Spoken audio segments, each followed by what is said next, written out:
Okay, well, welcome back to the show, TJ and Janice. Thanks. So the last time when we spoke, we were talking about Aquaport, your app development business Yep.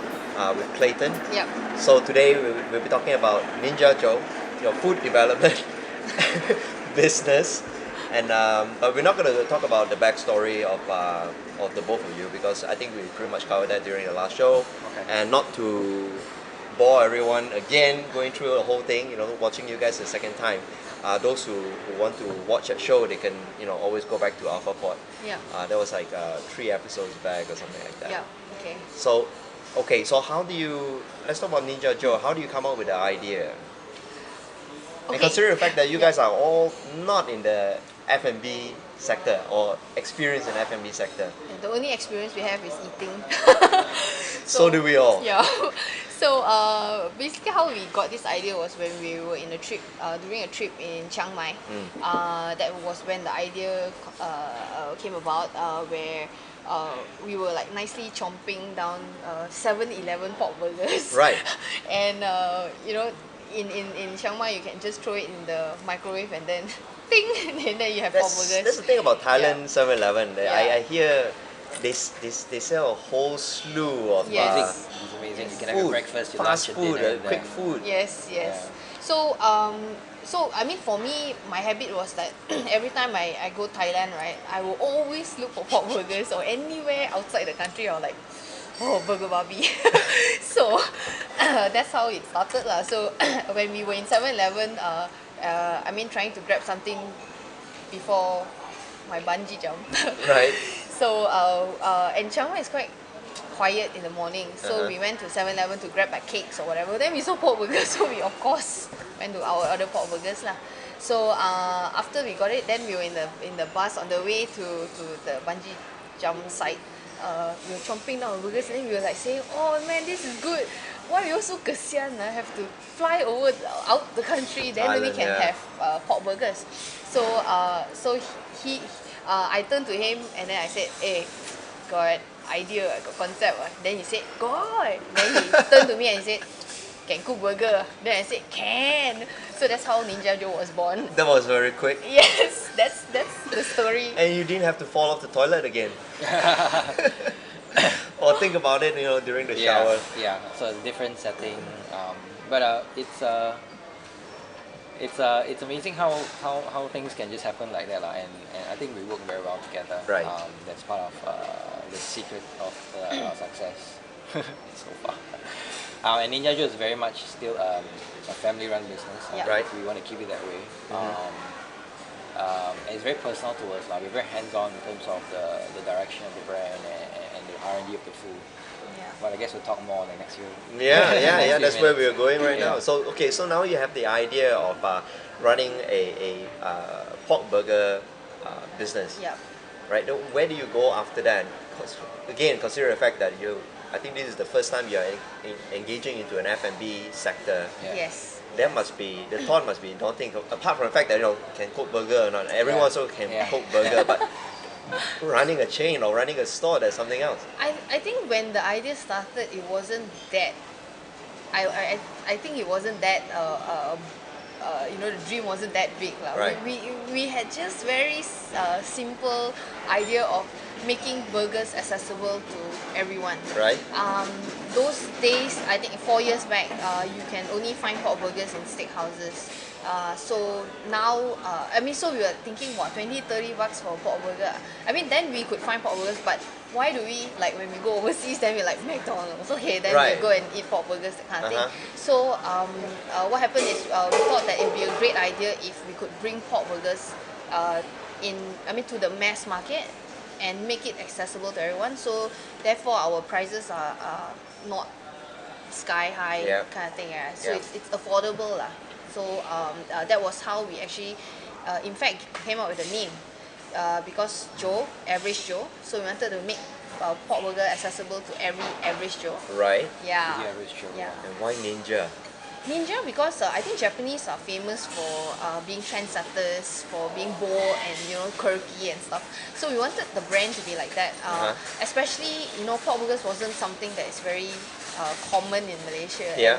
And, you know. So it kind of It was an opportunity for us to create like a splash and be bold about it, because we weren't bound by the rules of like of a particular franchise or brand, and we knew we wanted to create this, and the way we wanted to market it was in a way that no one had done before.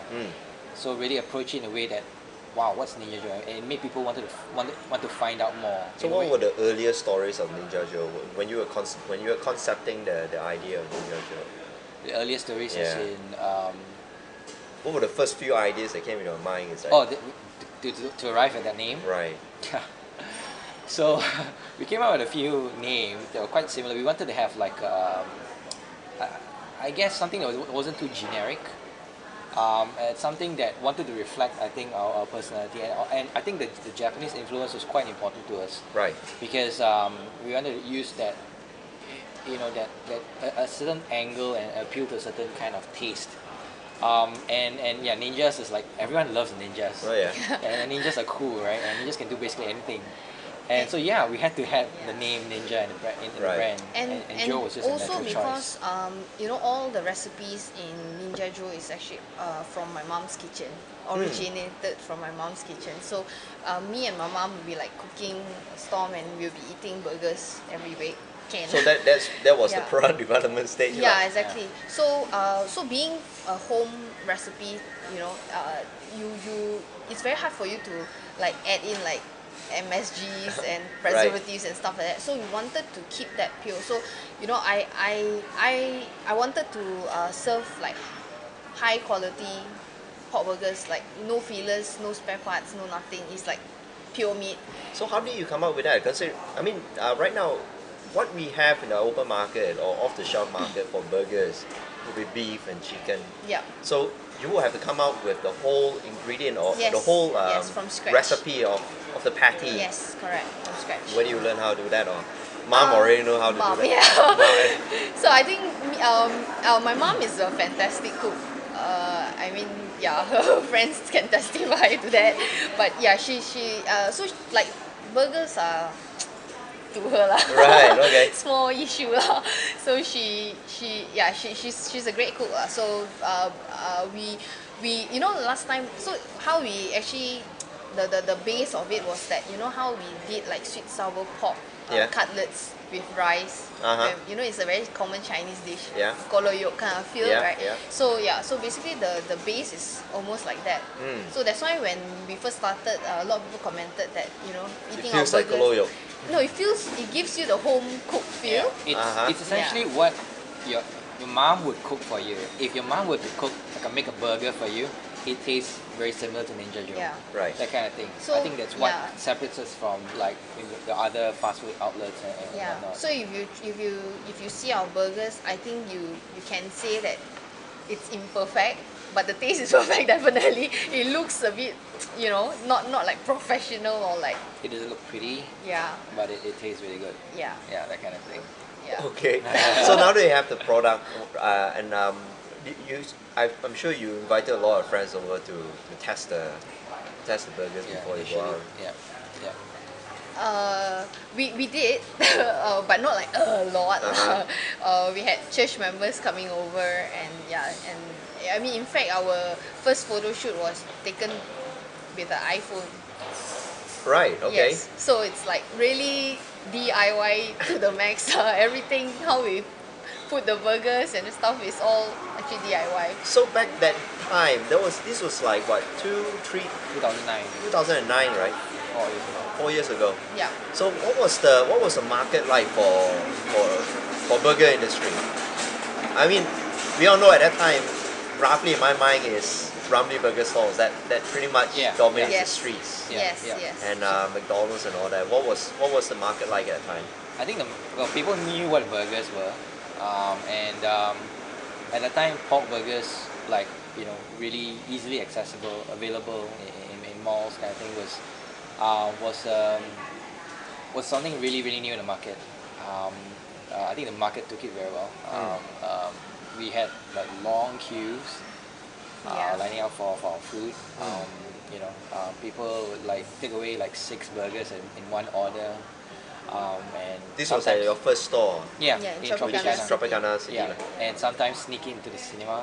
Wow, okay. Yeah, so that's it. That yeah, pretty people- much seals the deal. Yeah, and we get all this like we get people like taking photos of the burgers, of them holding the Ninja Joe takeaway bags, and posting on Twitter, Facebook, and that's how we saw people actually engaging in the brand and having that kind of affinity with that brand, and we knew that we had created something special because people could relate to it. People thought it was really really cool at that point.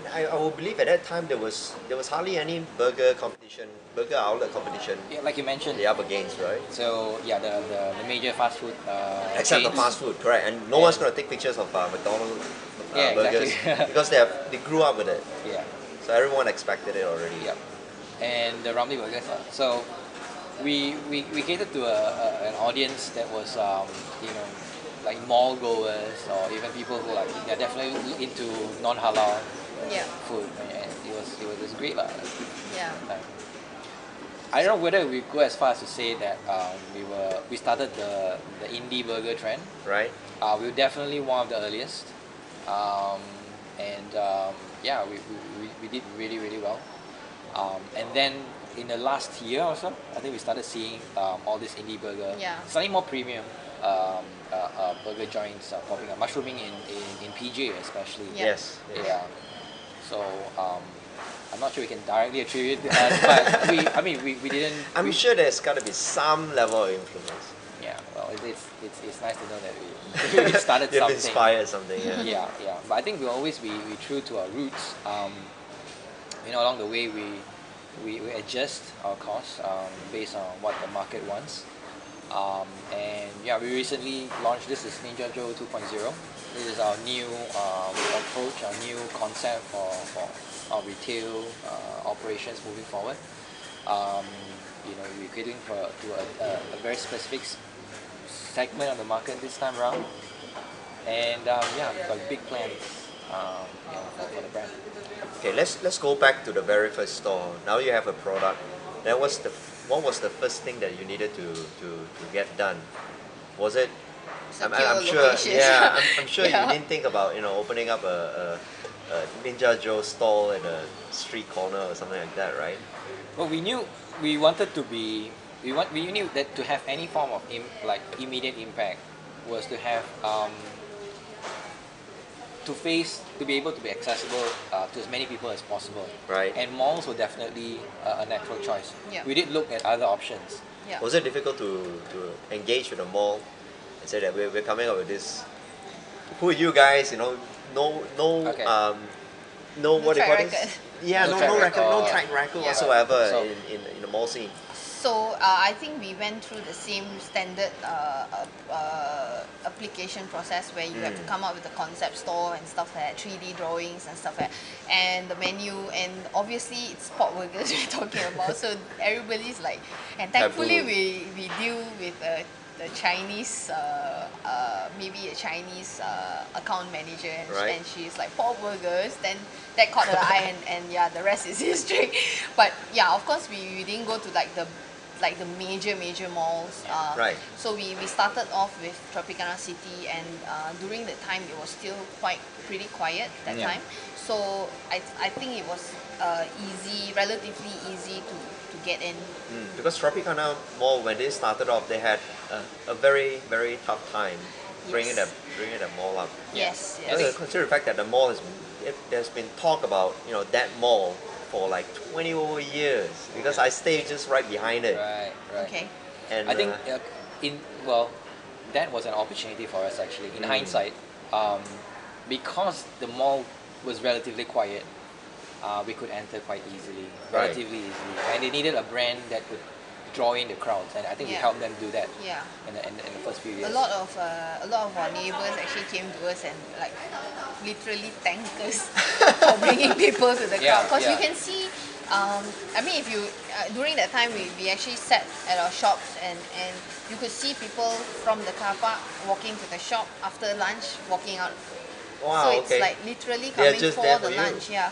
So so we have a few neighbors who came to us and say, oh thanks, then we're like isn't that like competition? And then they were like saying, now they can actually they cannot be eating burgers every day. Yeah, So that's they right. say they actually got some uh, effects on Yeah. that lah. Yeah. Mm. Yeah. And well, the mall is doing pretty well now. Yep. I think, and so I think the strategy that works for us, I guess, is to cater to the local community. I think yes, we will have presence in like the major destination malls, for example, but that probably won't be our focus because it's expensive. Yeah. And there's like it's infinite choice for the consumer. So I think we'd rather focus on local communities catering to that market, and that ties back really well to our whole personal approach. Not like a mass market brand. Yeah, we want to make it available to the masses, but not in the way that we sell out. So the Yeah. original concept has always been a very homegrown, a very simple establishment whereby Yeah. people come in, they don't expect a fast food joint, or rather they expect something a little bit more personal. Yeah. Whereby the food is homemade, the recipe is homemade, Yeah. and the service is more personal. Yeah. Correct. Yeah. And I mean, like recently, we were trying to introduce the concept of a la menu, which is basically food that's prepared to order. So we don't like pre-cook anything unless before the crowd comes in. But every single order we prepare freshly, so it doesn't get like the patty doesn't get put on a pan unless you order it. Right. And So your it's fries, fresh. yeah, Every correct. burger So is Yes. fresh. exactly. Yes. Your fries don't get fried until you order it. Yeah. Wow. Okay. Yeah, and so with the mindset people have about with commercial fast food, like mass market fast food, to get their meals in under 2 minutes kind of thing. We might not be able to achieve that kind of speed, but rest assured that the food when you arrive will be worth your weight, lah. Yeah. So that's the trade-off. I think it's a reasonable trade-off to get What's delicious the food. average time for each meal to be completed? 7 to 10. Yeah, 7 to 10 within minutes. 10 minutes. 7 to 10. So we're trying to, of course, over the course of time, we're trying to reduce that. and Reduce make, it, yeah, yeah. Right. we have to make the operations. I suppose more when the efficient. crowd starts to come in, that's where Yeah. it gets faster because Yeah. you can easily produce more Yeah. Yeah. at one time, Yeah. cook more at one time Yeah. in anticipation. lah. Yes. And when food is prepared that way, the food you get is fresher as Yeah, well. you can definitely taste it. Yeah. But it's a bit challenging because people come in already with that mindset, Right? and sometimes we get complaints about it being not fast enough. Ah, But at the same time, we're trying to educate people on this new concept. Yeah. Um, Because a lot of them come in and then they will expect they expect a yeah, fast food joint. Yeah, exactly. I think our deco has something to do with it, but we definitely. For me, okay, so basically what happened is on the second year, we tried to automate everything. I mean, like make it really fast and efficient and stuff like that. But we felt that it took a toll on the quality. Right. So what happened is we actually had to like revamp the whole process again. And That's a very interesting point of view. yeah, I mean it's not. I mean the one thing that we learned is that not everything that you plan and you wish to happen would happen the way Yeah. you want it to Yeah, be. yeah. So you got to like move with the market, and we felt that because we ourselves, my family members, everyone, and we have like spies around where our friends they have burgers. They do quality checks, spot Yeah, checks. exactly, Yeah. and they actually take the pictures and then they'll send to us WhatsApp and tell us what's wrong. That kind Sort of of one onion ring. yeah, they Yeah.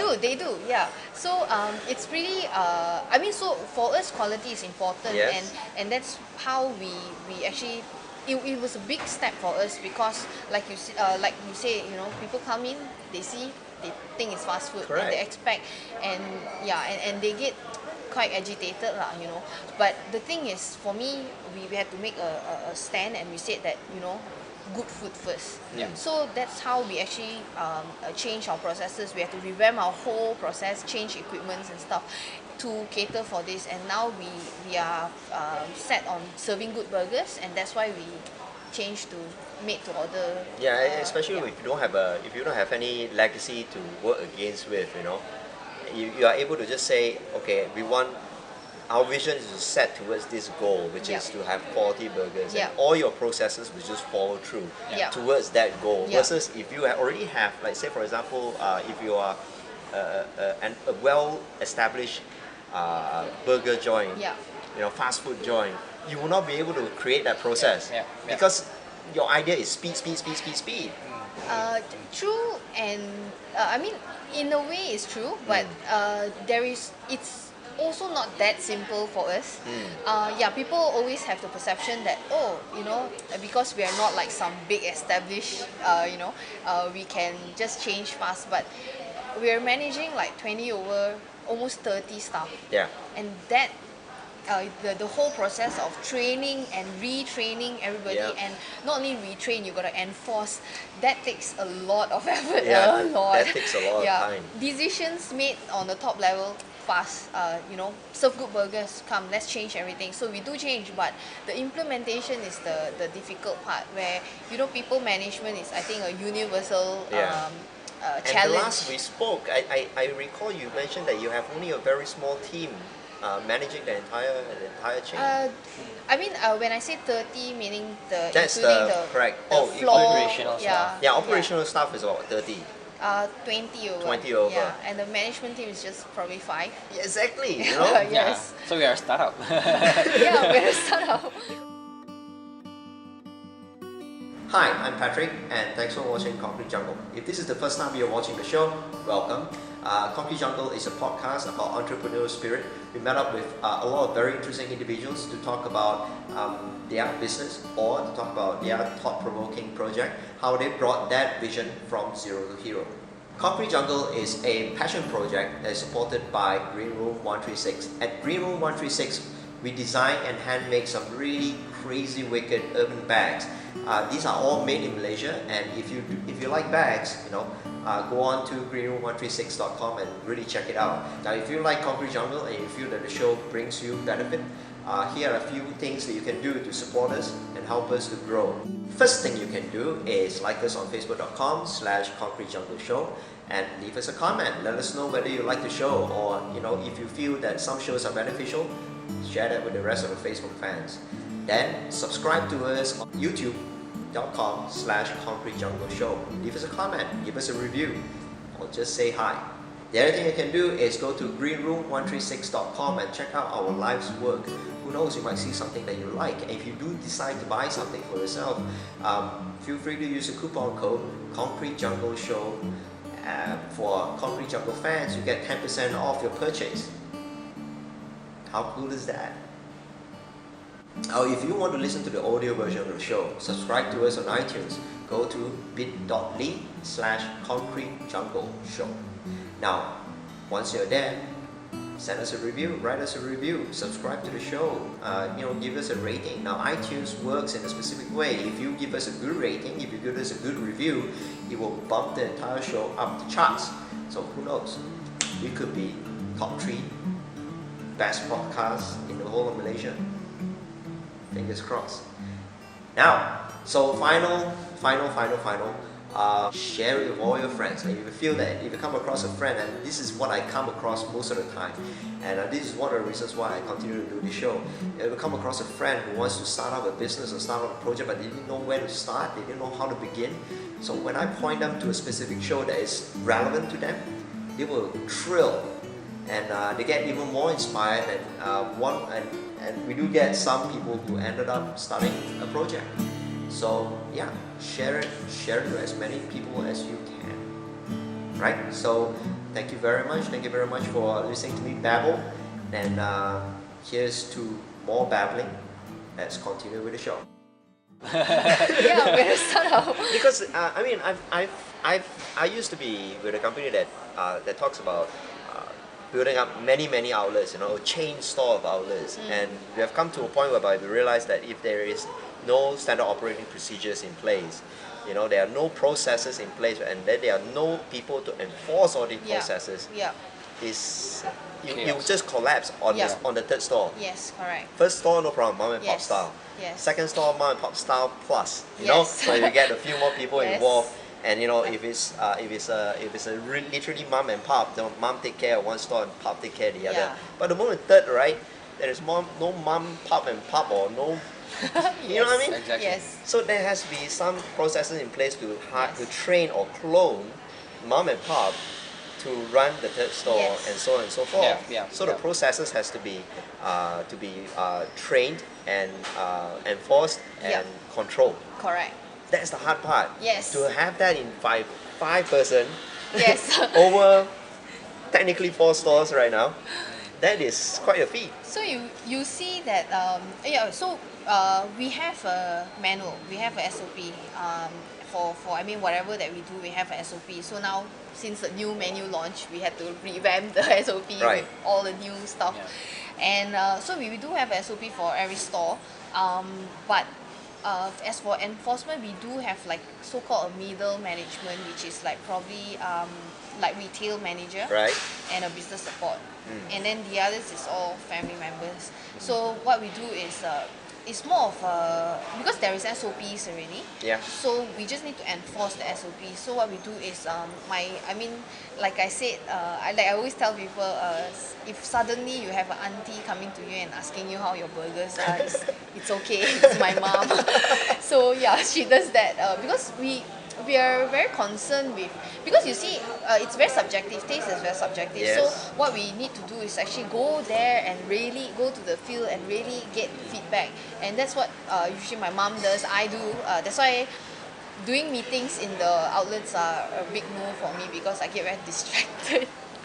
We think that our customers appreciate that we really listen to the feedback, and we Yeah. actually really take it back and discuss with the team. Yeah, Facebook comments, we it's a big thing, because once any customer feedbacks, we It's actually very quick. we have a WhatsApp channel Yeah. where we blast off and everybody starts talking about it and giving their feedback and stuff like that. So yeah, it's a very dynamic thing. There's nothing set, and we can't, things like this we can't keep for 1 week. Yeah. I mean, even if we want to, we can't, because that's how kanchiong we are about the business.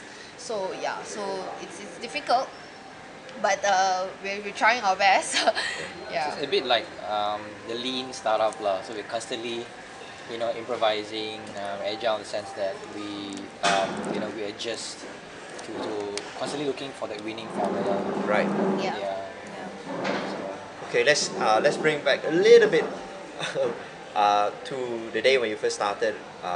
What was it like? How is it like? What are the things that you need to look into in order to start the very first outlet? I'm sure it's not just about putting up a table, buying a small little stove, aluminium stove, and that's it, right? Actually, What I that heard- was pretty much how Yeah, we started. because what I was told is running to start up a F&B outlet costs a lot of money in terms Yes. of equipment, in terms Yes. of licensing, Yes. getting the approvals for the recipe and Yeah. all this sort of thing. Yeah. Share with us a little bit about that. What was that like? I think during when we first started, we actually didn't have, like I said, there was not many other similar businesses that we could like benchmark or base our projections on. So it was pretty much a gamble at that time. We just were so excited to sell pork burgers in Malaysia.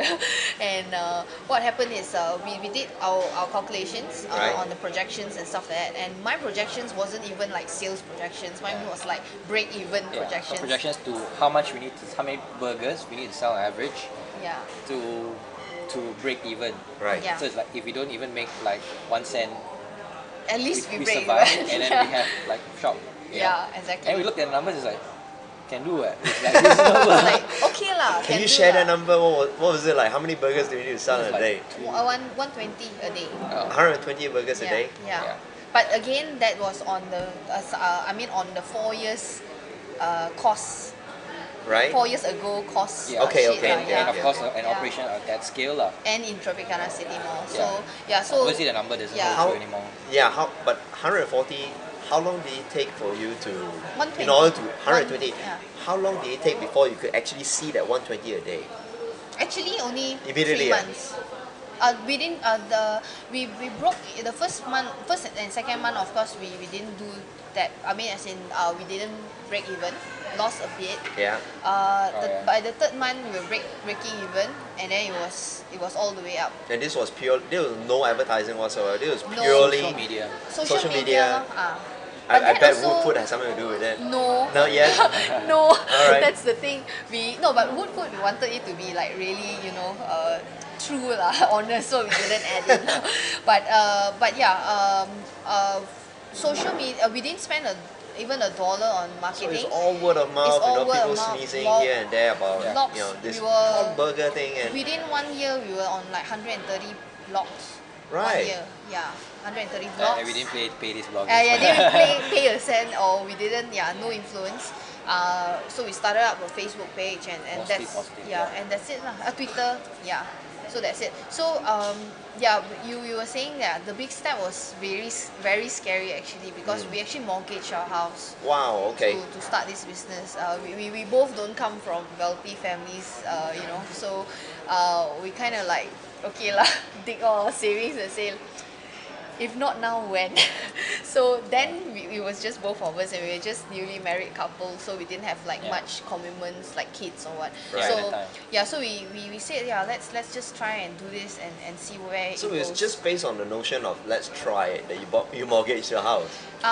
We really- and Or- the determination of bringing pork burgers Like, to okay, Malaysia. it's like we So it knew was the stomach that they made the decision. well we knew we were that very passionate yeah, about we're passionate about it. We were very Yeah. sure that there was a demand for it. Right. And we asked around, and there were enough people like us, Hmm.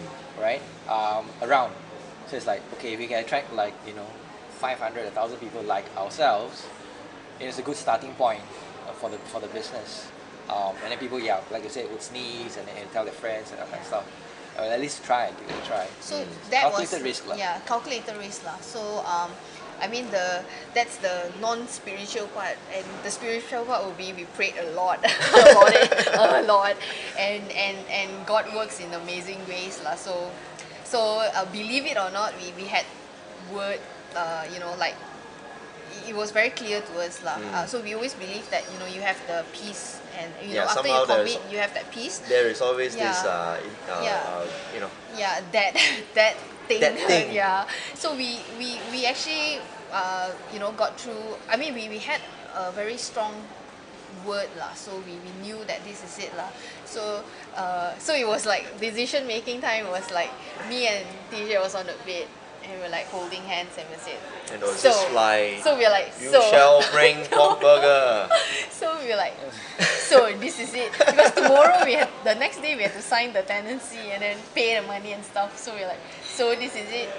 Sign galo. Then he said, yeah, sign galo. And that's it lah. We slept, and then the next morning, that's it.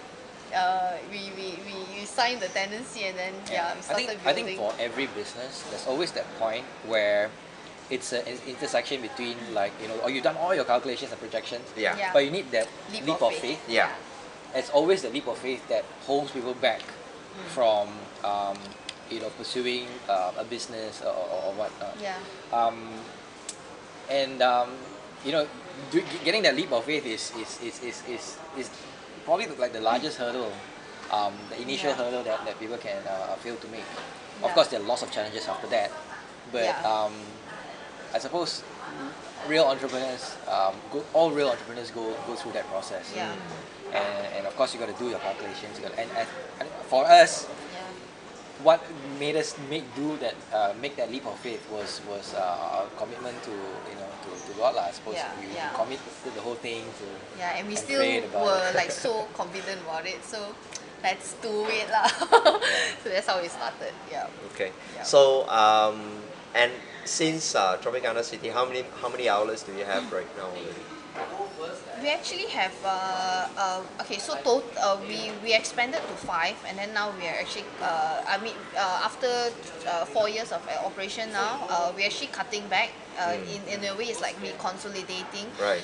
You can see all our 5 shops that we had is all different. Most of it is different concept and stuff. I mean, you can see the decor and everything. It has all its own layouts and Elements lah. yeah. So that was actually to test the market. Right. We had franchise requests since the first day we opened. I'm sure. That's like, okay, yeah, like I think we are at 200 now, but that was like 4 years ago accumulated to date. But we didn't want to start it because we were paranoid. We wanted to. I heard from a franchise consultant before, the worst thing you could do is duplicate something wrong. Yeah. So that's where we had all this weird, not weird, but different setups for our 5 shops, and just to test the market on the layout and the best formula. Like he said, we always, every day we're actually trying to find the winning formula.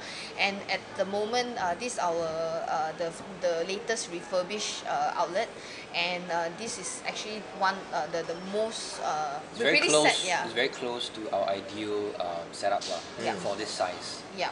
Yeah. Yeah. So now we know that we can't we shouldn't operate on a shop bigger than 1,000, and our optimal level is optimum size is actually 600 to 800. Right. Because now we also have like takeout ratios. So we know that a lot of our customers are actually taking out.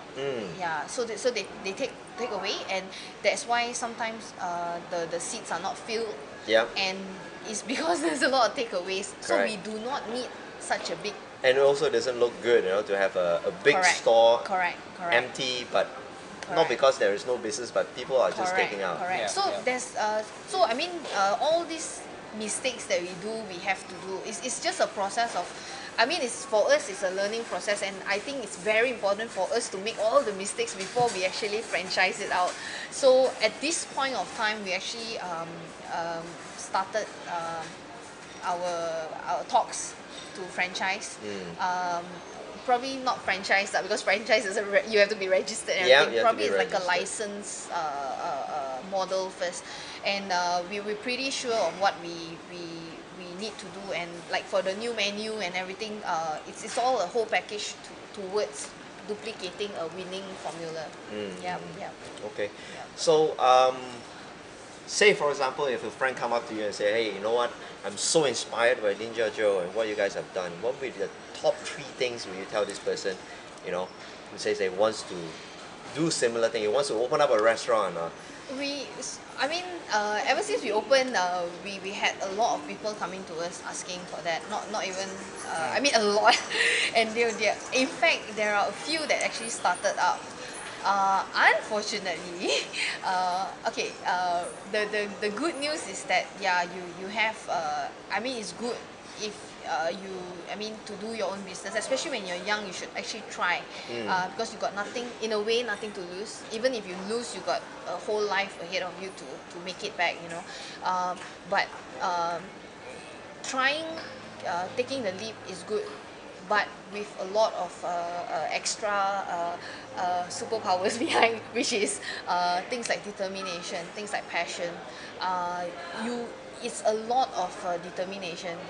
Any business, you don't have determination, you will die because it's in business. It's perseverance lah. Yeah, it's perseverance, and in business, it's never up all the way. Even us, we went through our High darkest. highs and low Yeah, lows. like high highs on the first year, and we had like crazy lows last 2 years, in fact. Wow. Okay. Yeah, crazy lows. It's a lot of challenge. It's very challenging, and the thing that keeps you there is determination, it's perseverance, it's passion. Yeah. So if you don't have these kind of things, I wouldn't recommend it. I have 2 friends who started businesses, and I F&B? think F&B, and 3 months after that, Oh. one closed, one want to sell one sold away the business. Okay. Because after 3 months, then she knows that Cannot tahan. cannot tahan. Yeah. It's very labor intensive. Yes, Yeah, it is. Yeah. And, And you got to like be prepared to like, really be everything. It's not like boss besar have a business. It's like wiping It's very tables, hands-on. cleaning. Yeah.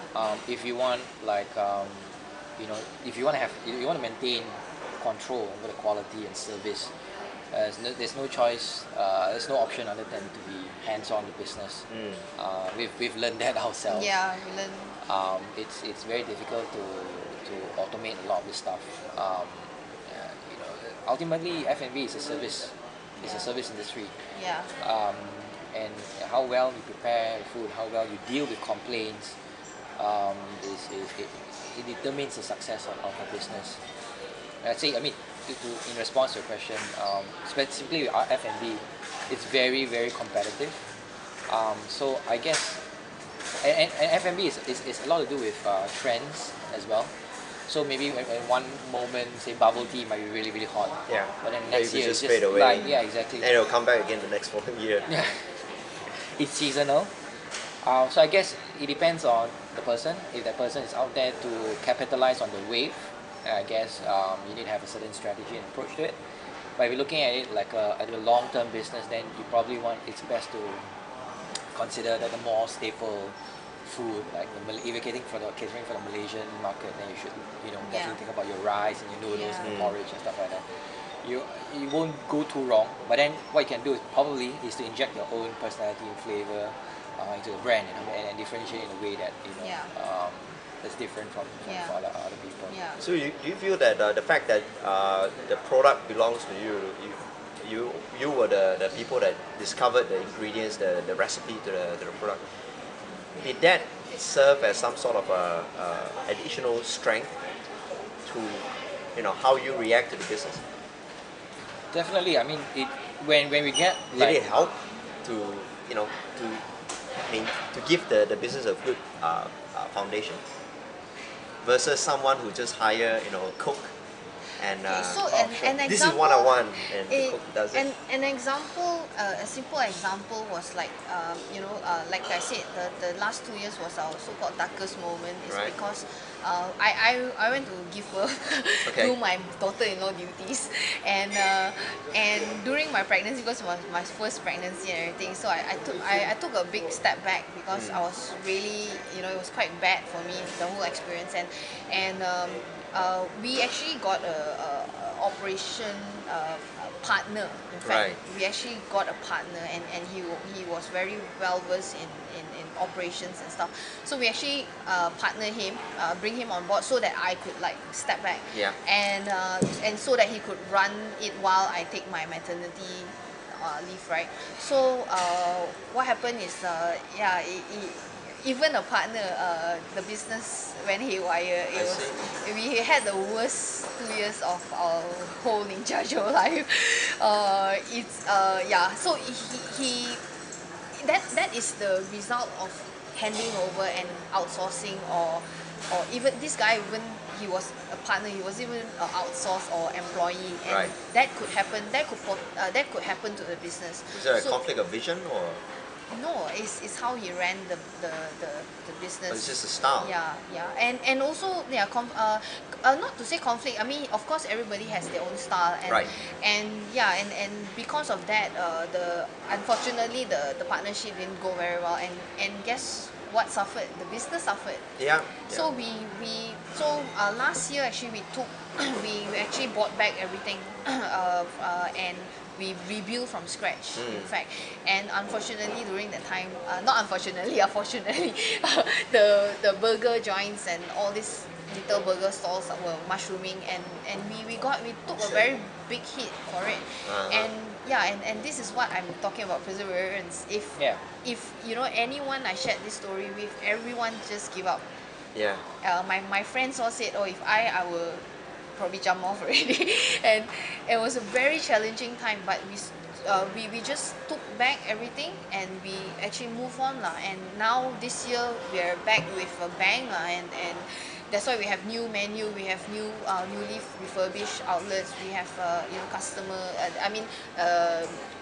an upgrade in the customer service, that kind of thing. And that's what the difference. You can see a very big difference if you come to Ninja Joe now. you can see the difference, a very big difference compared to last 2 years. Okay. Yeah. Yeah. So okay, before we wrap, where do you think Ninja Joe is right now? 0 or 0? Depends on how you see it. Definitely not zero. Yeah. We're still in the process of rebuilding. Right. Yeah. Trying to win back our customers that have Had bad experience have during the were last 2 previously years. disappointed. Yeah. The last. So, I guess to every one of you who, I guess we hope that you give Ninja Joe another Chance. Yeah. And we promise you won't be disappointed. Yeah. We've learned from our It's a whole new Joe mistake. right now. Yes, the whole new Joe. The real ninjas are back. And yeah lah. Yeah. So from now, I think as TJ said, we're rebuilding again. Definitely not hero. I think the process will be. I think we have a long way to go. From where we are now to where we want to become, I think it's still very far. But the thing, we are definitely now kind of, we're trying out licensing now, and we have inquiries from Singapore, and if everything goes well, then that could work. So we are actually on expansion mode again. I mean, not expansion in the sense that we ourselves expand, but we want to duplicate Bright systems Right. because at the moment we're pretty much there, but we will never stop improving. I think that's important in any business. Yeah. Do you have anything to plug before we go? Well, come and try our new menu. We've basically tripled the size of our menu. Right. Not the size of the burger, right? The burger, okay, I tell you what, fan favorites, we've gone and improved it. So Right. even our popular selling items, we've improved it even, Yeah. like taken a notch further. Yeah. We've introduced new food categories like hot dogs, sandwiches. Yeah. For those of you who think that we only sell burgers, we should actually have bento sets. Yeah. And like we have a whole new range of burgers. Yeah. So we have small slider style burgers to the huge like Whopper style, Yeah. the big ones. Yeah. So I guess it'll satisfy a range of appetites and tastes. Yeah.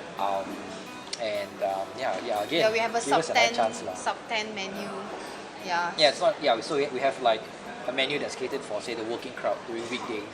They just want to come in for a quick bite at affordable prices, so you can get your lunch basically at below 10 ringgit. Yeah. Yeah. Yeah. Okay, thank you very much. 4 years of good success and adversities. I'm sure there will be many more years to come. It's like what Seth Godin said lah. The dip. Yeah, So like if you don't go through the dip, you never get through that. That's right. That high. So but a lot of people give up at that dip. Yeah. We hope that we've cleared the worst thing, Yeah. the worst part of that valley. We hope to bounce back lah. Yeah. okay, thank you very much. Yeah. Thanks.